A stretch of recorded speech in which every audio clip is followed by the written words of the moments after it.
Hare Krishna, Namaste. Chapter 13 is entitled as Kshatrajna Yoga, also as Prakriti Purusha Vibhaga Yoga, also as Prakriti Purusha Viveka Yoga. Sloka 8, Part 2.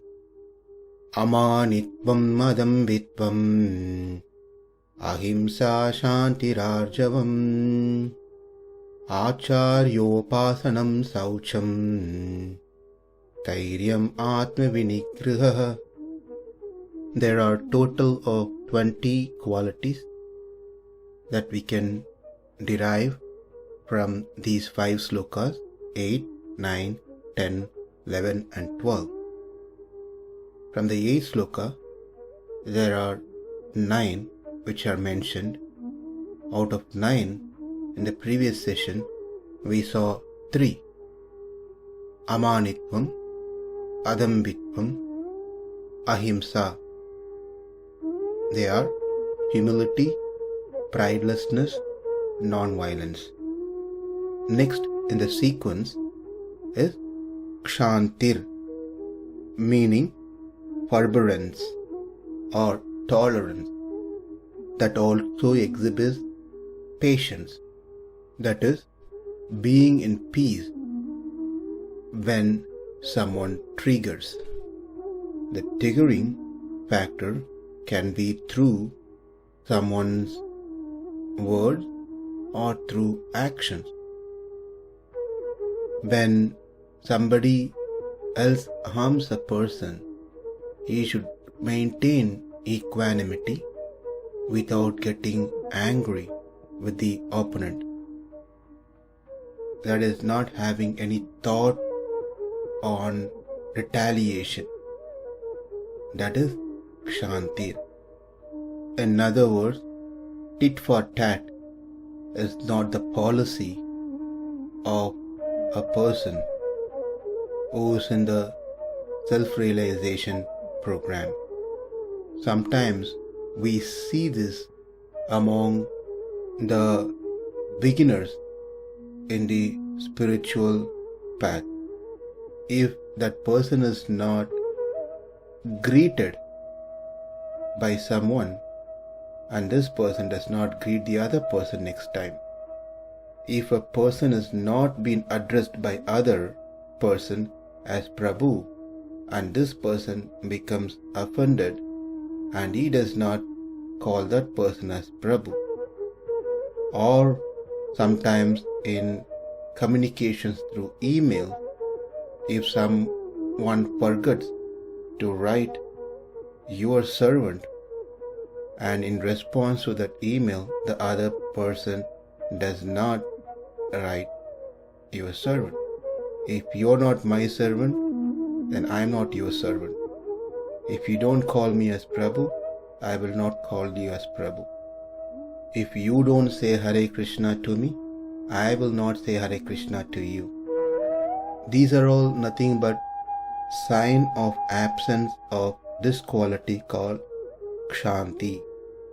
So one should give up the revengeful mentality and be more patient and balanced, even if the person get insulted or praised, honored or dishonored.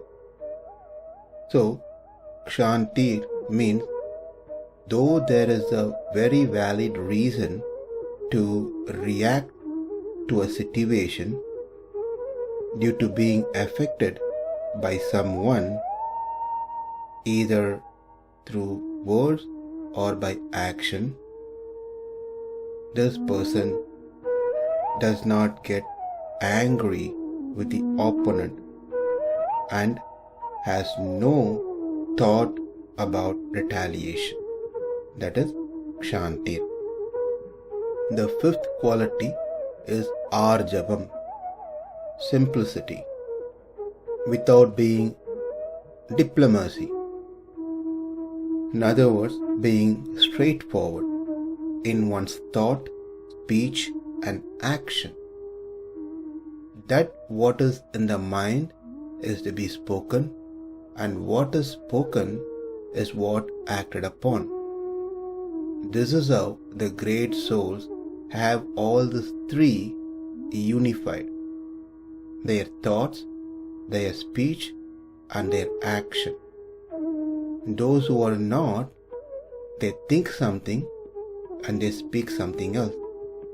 As they speak something else, they do something else totally different.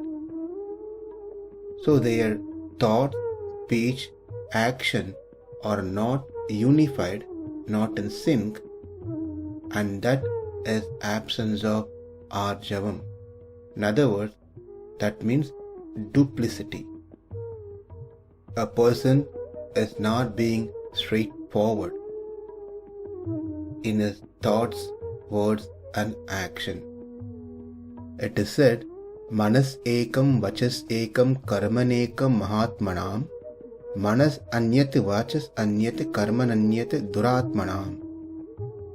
Meaning, manas ekam, the thought,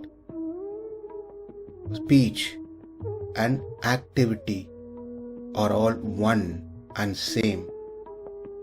When it is so, then that person is called Mahatma, whereas the thought, speech, and action are all disunited, and that person is called Duratma. Another important point to note here is there are personalities maybe having the same as their thought, speech, and action unified. But if those thoughts, speech, and action are not dharmic, in the right path, still that person is Duratma. Just because all these three are in sync doesn't make that person Mahatma. Mahatma is a person whose thoughts, speech, and action are same, unified as per the righteousness, as per the dharma, in a right path. Then that person is called Mahatma. If the thought, speech, and action are unified but not as per dharma, not in good direction, good path, then that person is still Duratma. Then what to speak about those whose thoughts, speech, and action are totally disunited? Obviously they are Duratmas. This exactly happened in the case of Duryodhana, where in mind he thought he doesn't want to give even a 5 village to Pandavas. He spoke so, and he made sure he didn't give those 5 villages.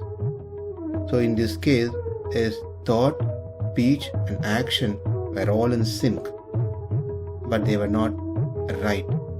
So being not simple and straightforward, rather being diplomatic, having duplicity, manas, vacha, karana, mind, speech, and action, totally disunified, are not a good quality. Ārjavam is straightforwardness, being simple. Next, number 6 is ācāryopāsanaṁ. Literally means worshipping one's guru. Worshipping one's guru as one would worship the Supreme Lord Himself. Being very grateful for what is being received from Guru, because it is Guru who imparts the knowledge of the self, Atma, and Paramatma, and about this material nature. He also teaches about karma, why we are present, existing here in this world. And he also gives ways and means for us to get rid of our karma, and attain the lotus feet of the Supreme Lord. Who else can be worshipped greater than one's own Guru?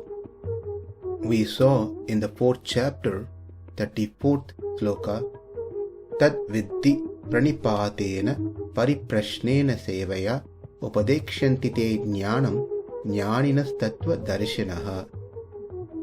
That is, one must learn the truth by approaching a spiritual master, enquire from him submissively, and render service unto him.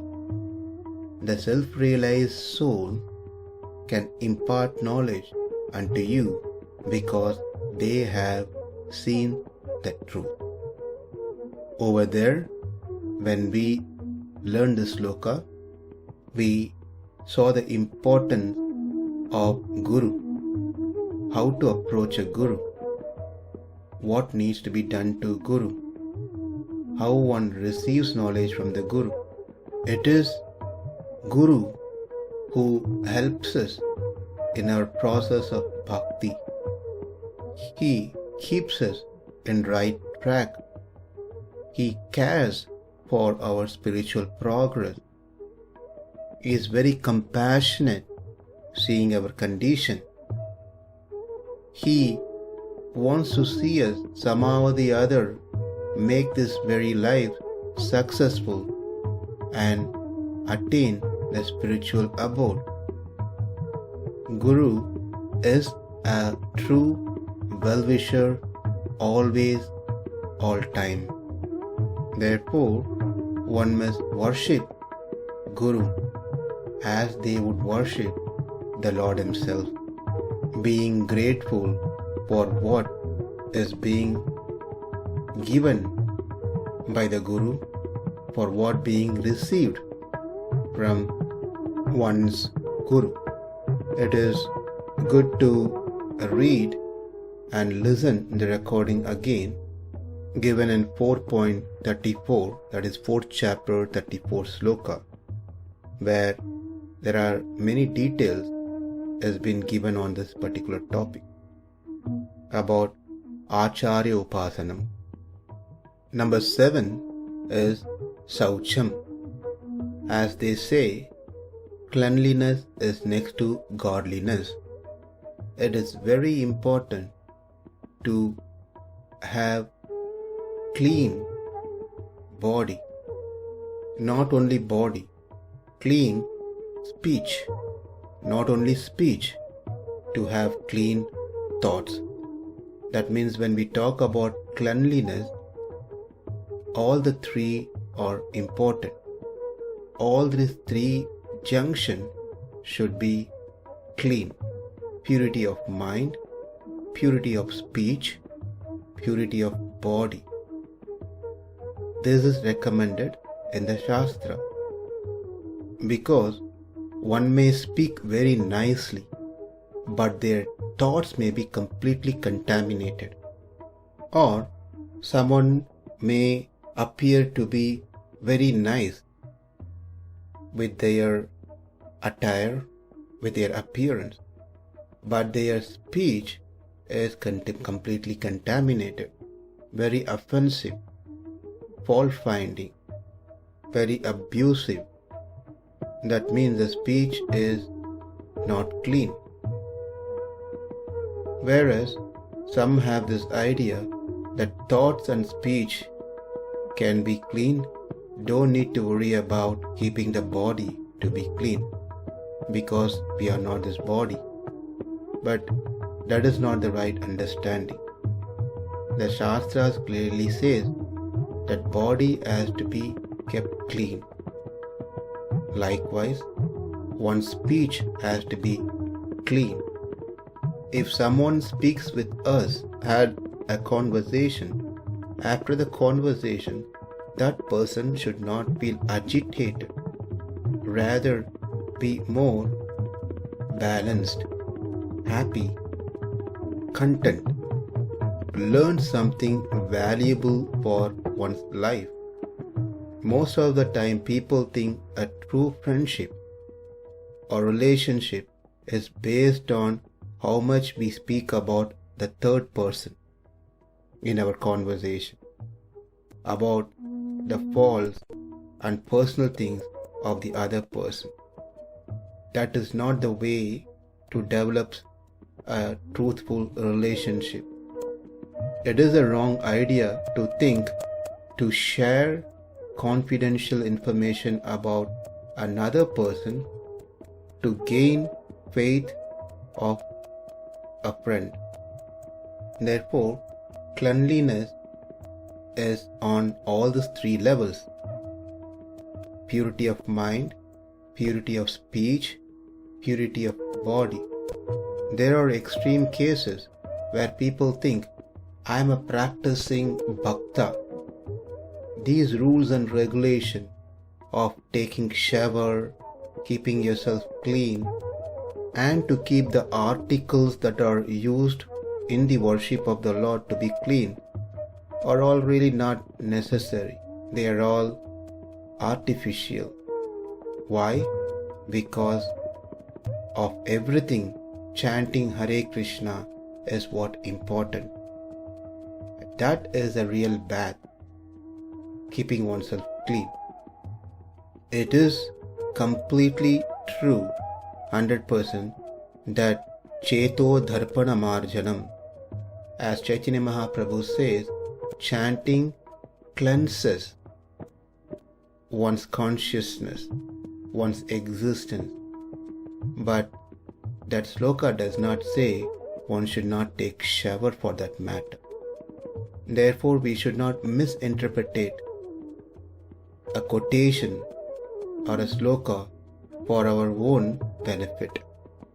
Wearing clean dress, keeping our chanting bags in a good condition, washing them on a periodic basis, keeping our place clean, and making sure our speech, whatever we are speaking, is clean, and keeping our thought clean is all equally important, and that is what called as śaucaṁ, the seventh quality. The eighth one is sthairyam, that is having faith and determination in the scriptures, Shastra, being very clear about the subject matters that are taught in the Vedanta, in our scriptures. Why? Because there are many schools of thoughts, have many ideas. For example, there are schools of religion which accept Vedas as authoritative source of knowledge, but they do not accept God. Whereas there are another schools of religion where they accept God, but they do not accept Vedas as authoritative source of knowledge. And there's a third category which do not accept both. They don't accept Vedas as authority. They don't accept there is a God exists. And these are the people that Krishna addressed in the 7th chapter, 15th sloka. Namam dushkritino moodaha prapatyante naradamaha mayaya apahritat jnana āsuram bhavam āshritaha. There are 4 classes of people who do not surrender unto me. They are moodha, fools; naradhama, lowest among mankind; mayaya apahritat jnana, knowledge stolen or lost by illusory energy; and the 4th one is āsuram bhavam āshritaha, those who are envious towards me. So here's another sloka to go back and refresh our memory. 7th chapter, 15th sloka. So, sthairyam is where a person is completely steadfast, is completely convinced regarding the teachings of the Vedas, the tenets of our system of philosophy. We are Atma, not this body. We are not independent Atma, we are dependent Atmas. We are not depending on the material things, but we are dependent on the Supreme Lord Ishvara. Our ultimate goal is to be with the Supreme Lord in the spiritual world and to serve Him without any interruption. This is the faith and determination that one should derive from the Shastra. And this determination cannot be shaken by any other schools of religion or anyone else. When one is in that stage, then that person has a quality of sthairyam. And this determination, steadiness in spiritual practice is a very important quality for one's progress in spiritual life. If steadiness is not there, then it's a long process to attain the goal in Krishna consciousness. And the last quality in this sloka, that is 9th one, which is ātma-vinigrahaḥ. Atma refers here to mind, not to the self. That is, having the mind turned away from everything else other than one's self. That is Atma. In other words, our mind is not trying to derive happiness through the external object to satisfy our senses.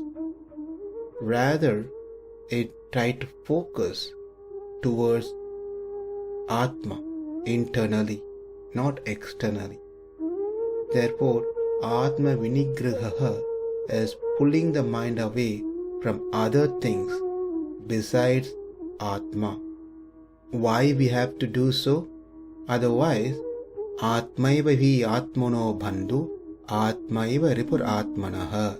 As Krishna said in the 6th chapter, Sloka 5, that the mind can be a good friend or can be a worst enemy. So self-control means that one should not accept anything which is harmful to the path of Krishna consciousness, path of spiritual progress. And that is ātma-vinigrahaḥ. Just to quickly summarize, we have seen 6 qualities today. The 4th one was kṣāntir, that is tolerance. 5th one, ārjavam, being straightforward, being simple. Number 6, ācāryopāsanaṁ, worshipping one's guru as one would worship the Lord Himself. Number 7, śaucaṁ, cleanliness, being clean, pure of mind, speech and body. The mind get affected or become impure due to inappropriate desire and anger, and the speech becomes impure by uttering lies, talking bad about others, and the body becomes impure by having intake of prohibited food. One should only eat that which is offered to Krishna. And for those who has their mind, speech and body clean, knowledge of the self will be obtained easily. And the 8th quality is sthairyam, faith and determination in the Shastra, meaning one is completely convinced in the subject matter of our philosophy and doesn't get confused or have doubts in what they practice. what they learned. And lastly, number 9, ātma-vinigrahaḥ, pulling the mind away from other things besides Atma. This is something that one must consciously, uncautiously apply. Otherwise, one might easily get dragged by their mind towards many of the external attraction, external objects, which then becomes detrimental to our path of Krishna consciousness. amānitvam adambhitvam ahiṁsā śaucaṁ ārjavam ācāryopāsanaṁ śaucaṁ sthairyam ātma-vinigrahaḥ. Namaste. Hare Krishna.